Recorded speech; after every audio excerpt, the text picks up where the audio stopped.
నిజం నిప్పు అంటుకుంటే అది ముప్పు, అందుకే అబద్ధం చెప్పు, అప్పుడే తప్పు కూడా ఒప్పు. ఇది ప్రస్తుతం నిజాన్ని సమాధి చేస్తున్నటువంటి వాళ్ళ ఆలోచన తీరు. నిజం చేదుగా ఉంటుంది, అబద్ధం తీయగా ఉంటుంది. వినేష్ పొగట్ ఓ అబద్ధం, ఆ మనిషే ఒక అబద్ధం.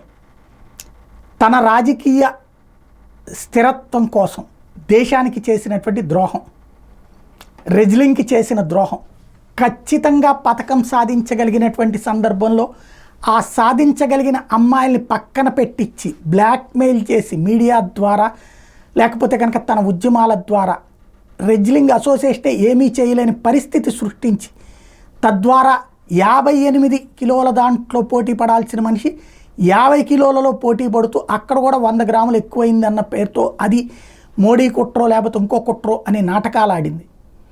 అక్కడ ముందు ఫెడరేషన్కి సంబంధించిన జ్యూరీలో ట్రిబ్యునల్లో అప్పీల్ చేశారు. హరీష్ సాల్వేని కేంద్ర ప్రభుత్వం పంపించింది, వాదించారు. అక్కడ ఖచ్చితంగా వాళ్ళు 50 గ్రాములు కాదు 5 గ్రాములు ఎక్కువైనా సరే తప్పే అని గుర్తు చేశారు. ఎస్, అది అమ్మాయికి తెలియదా? అయితే ఆ తర్వాతన అక్కడ కోర్టులో అప్పీల్ చేయాలి.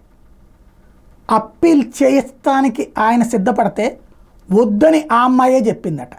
ఈ అమ్మాయి ఏం చెప్తోంది, నాకెవరూ సహకరించలేదు, ఫోటోలు తీసుకున్నారు వేసుకున్నారు తప్పించి అని.